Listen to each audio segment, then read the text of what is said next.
A seguir, IIGD Irajá. Então Deus disse: Abraão é meu amigo. Sabe por que Abraão era amigo de Deus? Por um fator, uma coisa simples, porque ele creu. Pronto. Abraão era assim, Deus falou, ele creu. Então Deus fez uma promessa a ele, de que a descendência dele herdaria uma terra maravilhosa, terra de leite e mel. Muito bem. Então, quando eles caíram em profundo sofrimento, eles lembraram daquela promessa e começaram a clamar. O que Deus fez? Como eu disse, levantou Moisés, e vocês sabem. E lá foi Moisés para libertar aquele povo da escravidão do Egito. Abraão recebeu a promessa para sua descendência. Aí Deus vem e chama Abraão de seu amigo. E o que Deus faz? Aí Deus tem um amor pela descendência do Abraão. Deus começa a olhar a descendência do Abraão. Você tem na Bíblia, irmãos, promessas de tudo para a descendência. Você tem promessa de poder, você tem promessa disso, você tem promessa daquilo. Tem gente que só fica, tá ali, mas não é amigo de Deus, irmãos. Quantos pais, irmãos, querem seus filhos nos pódios aqui na terra? Estrelas no estrelato, literalmente na fama, mas não se preocupam com a salvação dos seus filhos. E abrem a boca para dizer, eu amo a Deus, quando deveriam procurar ser amigos de Deus. Então Jesus disse, você vai ser meu amigo, quando você fizer o que eu te mando.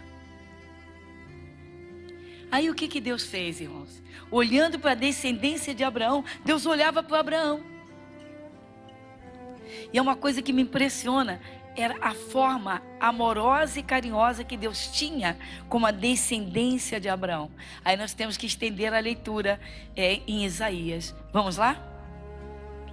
Isaías 41, voltando ao versículo 8 até o 10. Vamos? De 8 a 10. Vamos juntos? Mas tu, ó Israel, servo meu, tu, Jacó, a quem elegi, semente de Abraão, meu amigo, tu a quem tomei desde os confins da terra, e te chamei dentre os seus mais excelentes, e te disse, tu és meu servo, a ti te escolhi, e não te rejeitei. Não temas, porque eu sou contigo. Não te assombres, porque eu sou o teu Deus. Eu te esforço, eu te ajudo, te sustento com a destra da minha justiça. Forte demais, não, gente? Tudo isso por quê? Porque Abraão foi amigo de Deus. Irmãos, o Senhor Deus nos examina e procura dentro de nós os valores, irmãos. Os pais querem seus filhos famosos, querem seus filhos ricos, e não se preocupam se os seus filhos estão salvos, se eles estão literalmente a caminho da salvação. Eu me impressiono.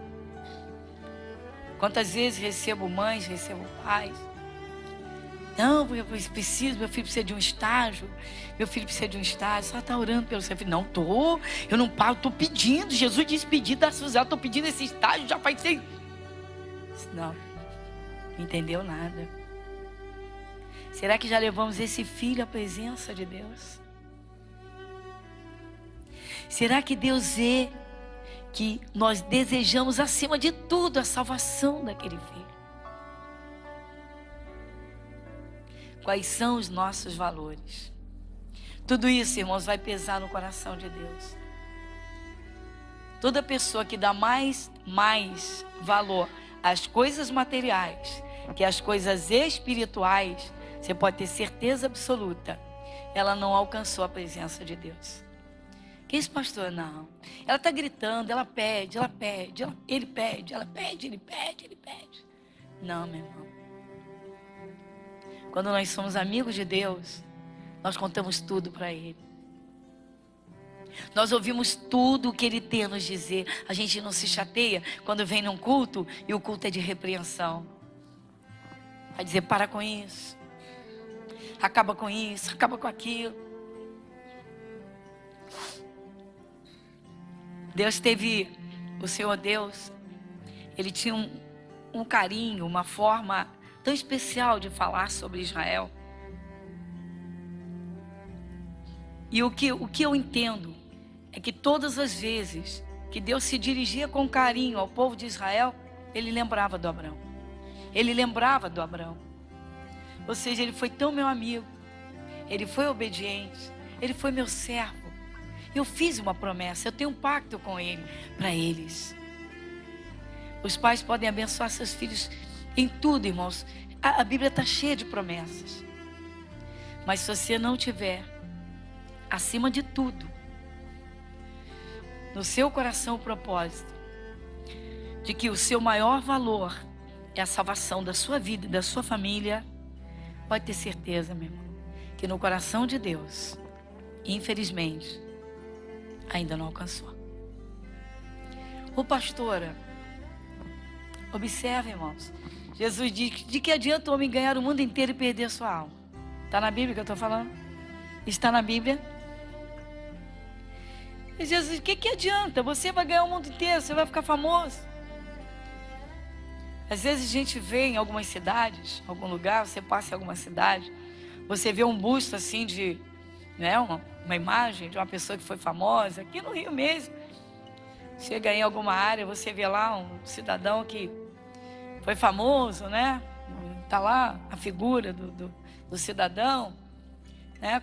Com respeito pela pessoa, obviamente, mas já se passaram tantos anos e de repente ninguém nem lembra. Ninguém nem lembra. Aí, quando alguém comenta, porque já se passaram 2, 3 gerações. Ô, gente, vamos ser sinceros, irmão, né? Quando chega 21 dia de Tiradentes, mas quem é Tiradentes? Pergunta para a garotada, quem é Tiradentes? Pergunta, com respeito, mas vamos perguntar, quem é Tiradentes? Você sabe quem ele foi? Você sabe? Você conhece historicamente alguma coisa? O que importa para você? Importa para você? Você gostaria de ter uma imagem do teu bisavô lá dentro da tua casa? Tá mato.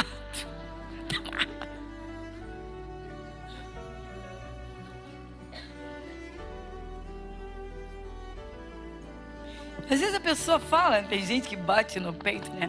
Meu tio é o fulano de tal. Tá bom. Daqui a 3 gerações, quem é esse tio? Acabou. Diga assim, passou. Passou. Tudo passa, meu irmão. Vamos à realidade, irmão. Irmãos, os valores do homem hoje não são os valores de Deus. E lamentavelmente os valores de muitos cristãos não são os valores de Deus. Pessoas se convertem, poderiam, irmãos, se enriquecer poderosamente dos ensinamentos de Deus. O que é mais valioso? Uma pessoa rica ou uma pessoa sábia? Não sei, depende dos valores de cada um. Depende dos valores de cada um.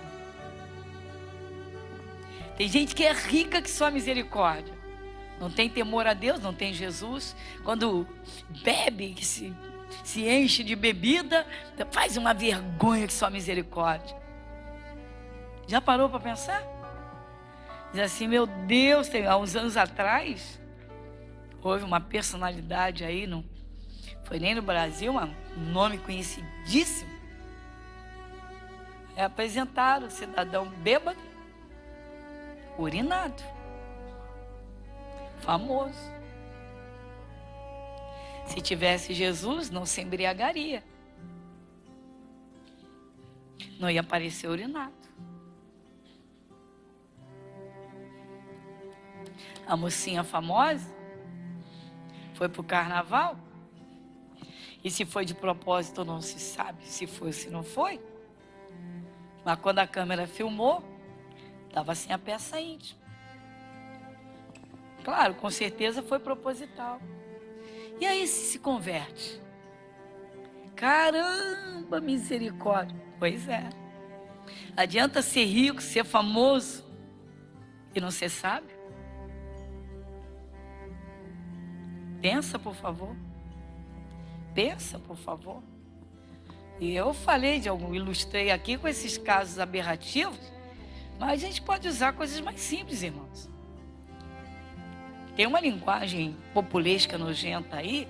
Tem gente que tem aparência e tal, tem um bem material, tem alguma coisinha lá, e de repente pisou no calo, desce o barraco, meu irmão. Não é esse o termo? Essa palavra podre? Desculpe, viu? Desculpe pelos seus ouvidos que são santos. Sério? Não use expressões. Mas não tem temor a Deus, irmão. Não tem sabedoria. Se a pessoa não tem sabedoria para educar um filho, irmãos. Não tem sabedoria para exortar uma esposa em público, um marido. A gente cansa de ver isso aqui, meu irmão. No dia a dia. Fica quieto, tô falando. Ei, que isso? Ei, que isso? Que é isso? Que é isso? Acorda. Mas não aprende. Sabe por que não aprende? Porque não quer ser amigo de Deus.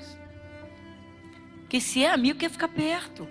O amigo quer ficar juntinho, meu irmão.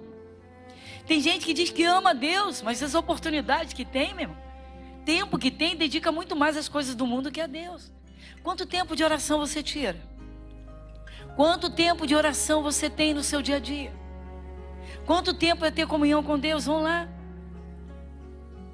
Quantas vezes na semana você se senta para fazer um estudo bíblico de um culto que Deus falou contigo? Ou de alguma coisa que te chamou a atenção para te dar uma sabedoria? Quantos cristãos, irmãos, não têm noção do que são frutos do Espírito Santo? Estudando um pouquinho dos frutos do Espírito Santo, às vezes você se surpreende e diz: meu Deus, eu não via dessa forma. Eu não via dessa forma. Todo mundo pergunta para o mundo o que é paciência, o mundo vai dizer saber esperar. Pergunta se o mundo tem, não tem. Pergunta ao cristão, o que é paciência? Saber esperar. Saber esperar em quem? Saber esperar em Deus. O que é paciência? É esperar trabalhando. O que é paciência? É esperar com sabedoria. O que é paciência? Não ser precipitado. Mas não ser precipitado, não tomar a frente de Deus. Então, irmãos, nós vamos ser amigos se fizermos o que Jesus mandar, o que Ele manda. E a Bíblia está repleta de mandamentos. Mandamento de Deus: não fique ansioso. Não. Mandamento de Deus: não. Obedeça. Mandamento de Deus: orai sem cessar. Ore. Vamos aprender. Se eu tenho de orar sem cessar, então eu sei que eu preciso que o meu espírito ore. Se eu estou com as minhas faculdades racionais ocupadas com o meu trabalho, com alguma coisa secular, não vai impedir que o meu espírito esteja em comunhão com Deus.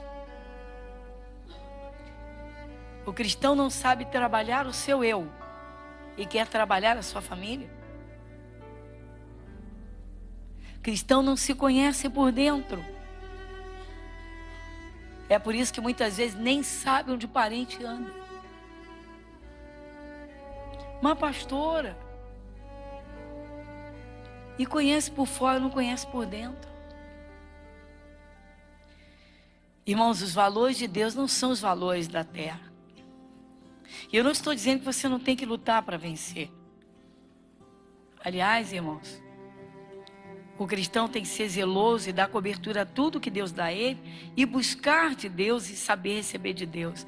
Lutar sim, mas nunca passar por cima da palavra de Deus. E para terminar, eu não posso deixar de ir com você lá em Tiago, no capítulo 4. Carta de Tiago, capítulo 4. Tiago, capítulo 4, versículo 4. Quem vai ler comigo, irmãos? Adúlteros e adúlteras, não sabeis vós que a amizade do mundo é inimizade contra Deus? Portanto, qualquer que quiser ser amigo do mundo... Eita, agora pegou sério. Pastora, não tenho nada a ver com adultério. Mas Jesus não está falando de adultério da carne, de gente traindo gente, de marido trair mulher, mulher trair marido. Não, aqui ele não está falando disso não. Pode até estar incluído, que é coisa do mundo. Mas não é isso que ele está falando. Ele está dizendo, irmãos, que muitas vezes o cristão adultera porque atende mais à sociedade do que a ele. É capaz de passar por cima dos mandamentos dele, deixá-lo de lado e ser amigo do mundo. Então, se eu tenho amizade com o mundo e faço o que o mundo faz, que vai contra Deus, eu sou amiga do mundo. Se eu sou amiga do mundo, eu sou inimiga de Deus.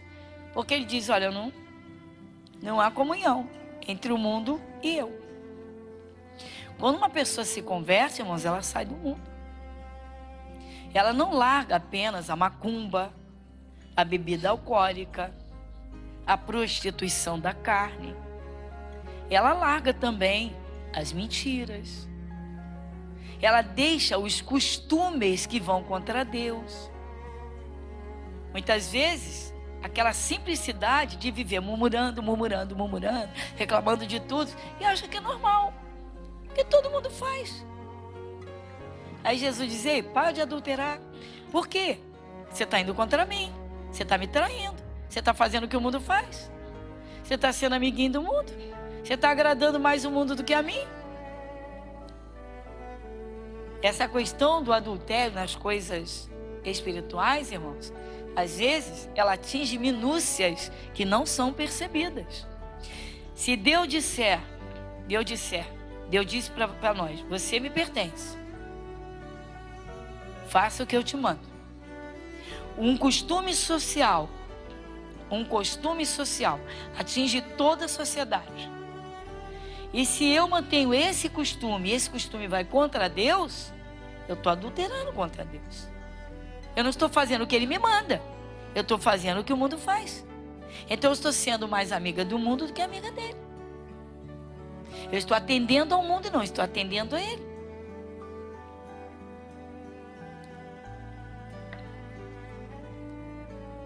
Você quer ver um adultério violento? Vai mexer. A pessoa gosta demais da moda e não põe na balança se aquela moda vai ferir o coração de Deus, se vai expor ou não. Aí o Senhor Deus chega e diz assim, você não sabe que o seu corpo é templo do meu Espírito? Você não sabe que o seu corpo é templo do meu Espírito? Você não sabe que o seu corpo, mulher, pertence ao seu marido? Então por que você está exibindo para os outros homens? Por que os seios de fora? Por que as coxas de fora? Está adulterando primeiro contra Deus, porque o mandamento é dele. E depois contra o marido. Mas não foi para a cama com ninguém, mas está adulterando. Por que está adulterando? Porque está passando por cima da palavra. Pastora, que isso? Está vendo, irmãos? Com uma simplicidade da visão que a palavra nos dá, literalmente nos abre os olhos. Vamos à realidade. Se nós murmurarmos no dia a dia das coisinhas que todo mundo murmura, reclama, nós estamos obedecendo a Deus ou estamos indo contra Deus? Então nós estamos atendendo a sociedade ou fazendo o que a sociedade faz. É isso que Jesus está dizendo. Jesus está dizendo, adúlteros e adúlteras, vocês não sabem que a amizade do mundo é inimizade contra Deus? Foi o que Jesus falou, seja meu amigo. Você vai ser meu amigo quando você fizer o que eu mando. Pastor, é sério? E uma simplicidade seríssima. Então, irmãos, o Abraão foi tão amigo de Deus, que Deus cumpriu cada promessa dele para a ele e a sua descendência. Você vê que os descendentes de Abraão que ficaram ali junto de Israel, obedeceram a Deus, todos alcançaram a promessa. Os que se levantaram contra Deus se perderam. Então, a fidelidade de Deus é fantástica. Depois de tudo isso, o que nós devemos fazer? Senhor, eu quero ser teu amigo de verdade, porque eu quero ser como meu pai, meu amigo. Porque o bom é quando o pai, além de pai, é um amigo, irmãos. Ele tem pai que é pai. Ele é provedor, ele educa, mas às vezes ele não é amigo. Vem cá, senta aqui que nós vamos conversar. Ó, você fez isso, tá errado, não gostei, tarará, tarará. Se você continuar assim, eu vou te dar o castigo, fazer isso, fazer aquilo. Ó, acabou. E aí, tem tudo lá. Guarda-roupa tem as roupas que gosta, tá lá o computador, tem tudo, acabou. Pai, vamos dar um passeio, sabe que eu não tenho tempo. Tem que trabalhar para te sustentar. Acabou. Tem pai que é pai, provedor, mas amigo não é. O que nós queremos? Qual é a relação, o tipo de relação que nós queremos com Deus? Então, irmãos, só depende de cada um de nós. Igreja Internacional da Graça de Deus, Avenida Monsenhor Félix, 1120, Irajá.